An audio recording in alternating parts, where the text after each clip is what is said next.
औज़ुबिल्लाहि मिनश्शैतानिर्रजीम बिस्मिल्लाहिर्रहमानिर्रहीम रब्बि इश्रह ली सदरी वयस्सिर ली अमरी वहलुल उक़दतम मिन लिसानी यफ़क़हू क़ौली रब्बि इश्रह ली सदरी वयस्सिर ली अमरी वहलुल उक़दतम मिन लिसानी यफ़क़हू क़ौली।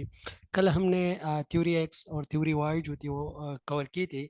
आज इंशाल्लाह हम थ्योरी जेड कवर कर रहे हैं।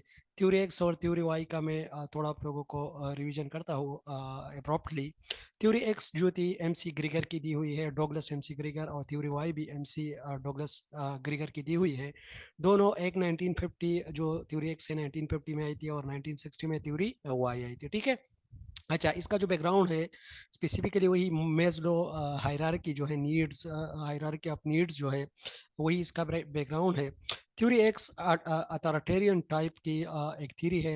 इसमें कहा जाता है कि जो वर्कर्स होंगे वो लेजी होंगे, वो काम में इंटरेस्ट नहीं लेंगे और वो काम से कतराएंगे, और मैनेजर जो है उनसे काम लेगा क्वेर्जन की जरिए, मतलब फोर्सफुली अथॉरिटेटिव मैनेजमेंट की यूज़ होगी यहाँ पर।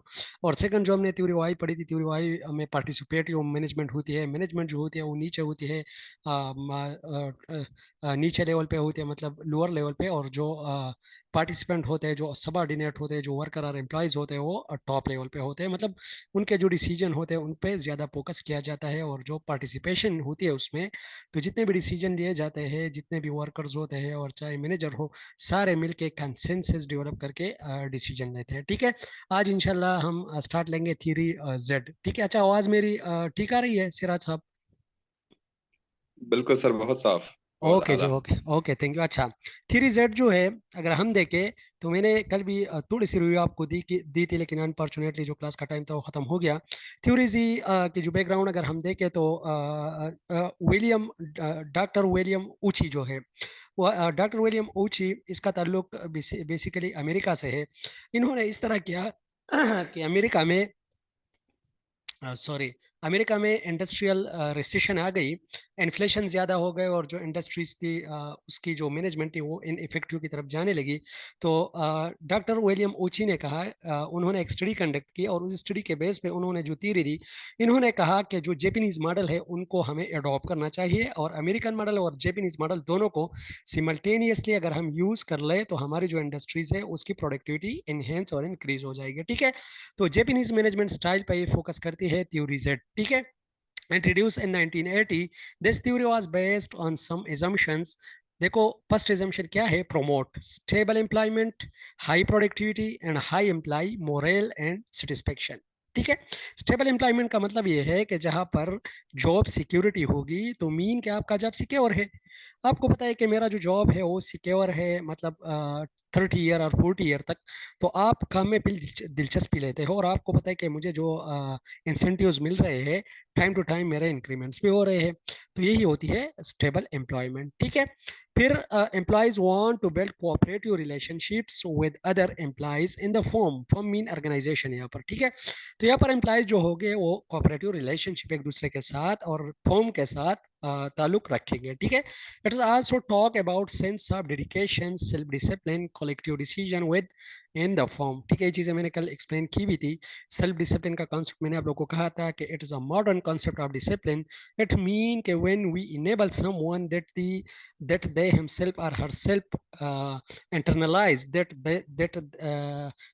they have to follow the rules and regulation of any institution, इसको हम सेल्फ डिसिप्लिन कहते हैं। ठीक है।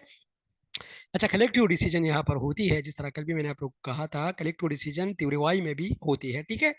To secure employment and development of multiple skills, ये भी बहुत ही सिंपल सा पॉइंट है। ठीक है।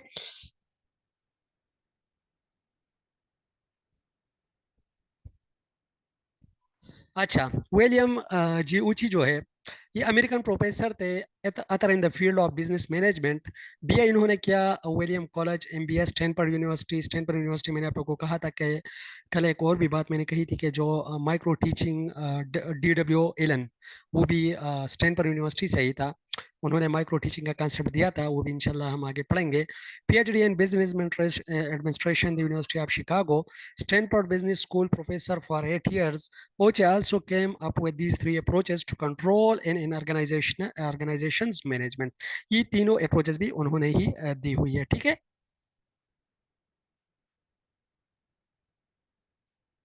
अच्छा, हिस्ट्री क्या है? आप लोगों को मैंने पहले भी बताया थोड़ा। Theories that can be traced to the work of Douglas McGregor in the 1950s and 1960s। मैंने आप लोगों को कहा 1950s और 1960 में थ्योरी एक्स और थ्योरी वाई आई थी, ठीक है। थ्योरी एक्स देखो आप लोग, अथॉरिटेरियन मैनेजमेंट स्टाइल पे फोकस करती है। फीचर उसकी ये थी कि the average person dislike work and will avoid it he और she can, therefore most people must be forced with the threat of punishment to work towards organizational objectives. The average person prefer to be directed to avoid responsibility as relatively unambitious and want security above all else. ठीक है, ये चीजें कल मैंने explain की थी। ये वही theory अगेन रिपीट हो रही है थोड़ी, ठीक है। अच्छा, फिर इवोल्यूशन ऑफ थ्योरी जेड फिर किस तरह आ गई?